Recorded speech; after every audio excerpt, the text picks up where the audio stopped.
ছাত্ৰীসকল prelims exam qualified কৰাৰ পিছত তোমালোকে মেইন এক্সাম দিব লাগিব। মেইন এক্সামত এখন এছে পেপাৰ থাকে আৰু 5খন জিএছ পেপাৰ থাকিব, টোটেল 6খন পেপাৰ থাকিব। আৰু এই টোটেল 6খন পেপাৰ পাছ কৰাৰ পিছত যিখন ছাত্ৰ-ছাত্ৰী প্ৰিলিমছ কোৱালিফাইড হৈ মেইনছ পালেহি, মেইনছ কোৱালিফাইড হ'ব, সেইসকলে ইণ্টাৰভিউত বহিব লাগিব। আৰু ইণ্টাৰভিউ ক্লিয়াৰ কৰাৰ পিছত মেৰিট লিষ্ট ওলাব আৰু সেইসকল ছাত্ৰ-ছাত্ৰীয়ে শেষ পৰ্যায়ত চাকৰিটো লাভ কৰিবলৈ সক্ষম হয়। এইটোকে পুনৰবাৰ নতুন এটা ভিডিঅ'লৈ স্বাগতম জনাইছোঁ। মই অনুপম দাস, এছিষ্টেণ্ট টিচাৰ। আপোনালোকে চাই আছে অনুপম এডুকেশ্যনেল জ্ঞান ইউটিউব চেনেল। আজি আমি এই ভিডিঅ'ৰ মাধ্যমেদি আলোচনা কৰিম ছাত্ৰ-ছাত্ৰীসকলৰ উপযোগী হোৱাকৈ।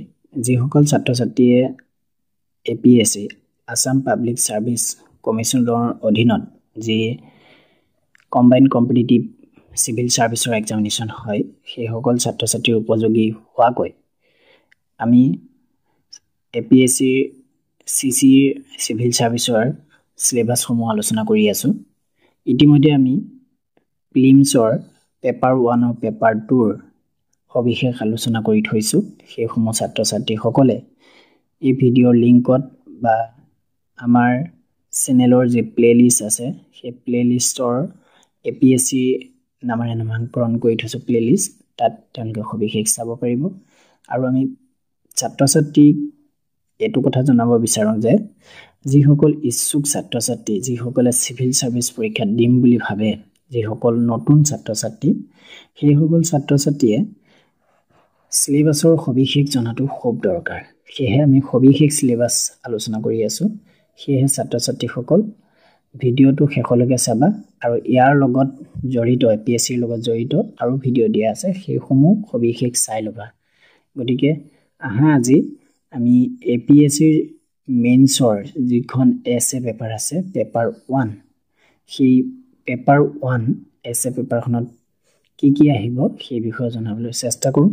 লগতে মই প্ৰিলিমছৰ বিষয়েও এই ভিডিঅ'টোতে কিছু কথা ক'ম আৰু অন্য ভিডিঅ'ত আমি পেপাৰ 2ৰ বিষয়ে আলোচনা কৰিম।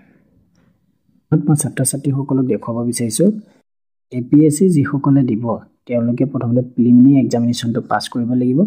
আৰু এই প্ৰিলিমিনাৰী এক্সামটো পাছ কৰিবৰ কাৰণে ছাত্ৰ-ছাত্ৰীসকলে 2খন পেপাৰ এটেণ্ড কৰিব লাগিব।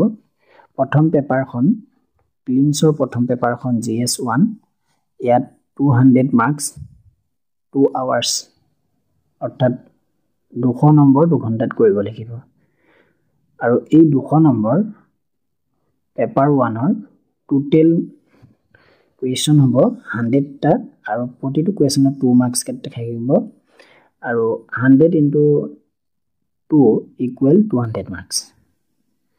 আৰু আনখন হৈছে CSET অৰ্থাৎ GS2, আৰু ইয়াততো 200 নম্বৰেই মাৰ্কছ হয়, কিন্তু টোটেল কুৱেশ্যন 80 আৰু সময় হ'ব 2 ঘণ্টা।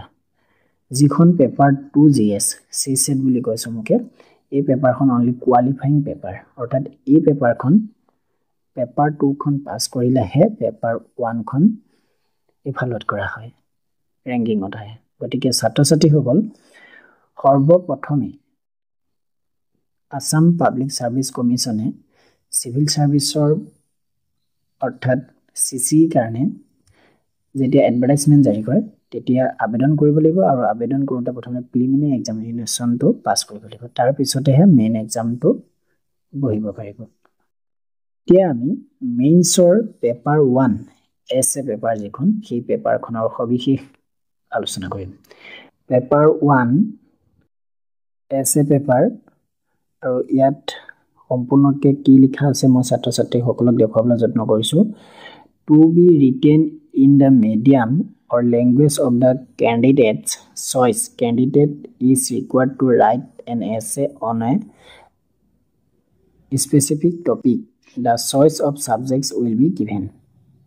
এতিয়া কথা হ'ল ছাত্ৰ-ছাত্ৰীসকল, আগতে APSCৰ যিখিনি মেইন এক্সাম আছিলে সেইখিনি কোনো ক্ষেত্ৰত আছামিছতো লিখিছিলে, কোনো ছাত্ৰ-ছাত্ৰীয়ে কোনোৱে ইংলিছতো লিখিছিল, কিন্তু সবিশেষ তথ্য নাছিল কোনে আছামিছত লিখিছিলে কোনে ইংলিছত লিখিছিলে। কিন্তু যোৱা বছৰ আছাম গভৰ্ণমেণ্টে এটা স্পষ্ট নিৰ্দেশনা দি থৈছে যে ছাত্ৰ-ছাত্ৰীসকলে ইংলিছ বা আছামিছ যিকোনো এটা মিডিয়াম লৈ তেওঁলোকে মেইন এক্সামৰ এনসাৰখিনি লিখিব পাৰিব আৰু এইটো ভাল খবৰ যে 2024 বৰ্ষৰ পৰা APSC মেইনছৰ কুৱেশ্যন পেপাৰো কিন্তু আছামিছত আহিব সেইটো এটা ছাত্ৰ-ছাত্ৰীসকলৰ যিসকল আছামিজ মিডিয়ামৰ ছাত্ৰ-ছাত্ৰী তেওঁলোকৰ কাৰণে কিন্তু খুব ভাল খবৰ এতিয়া যিকোনো দুখন আছে যেতিয়া আমি প্ৰিভিয়াছ ইয়াৰ্ছ কুৱেশ্যন পেপাৰ আলোচনা কৰিম তেতিয়া সবিশেষ দেখুৱাবলৈ মই যত্ন কৰিম যে ছাত্ৰ-ছাত্ৰীসকলে দুটা বিষয়ৰ ওপৰত তেওঁলোকে দুখন এছে এই এছে পেপাৰখনত লিখিব লাগিব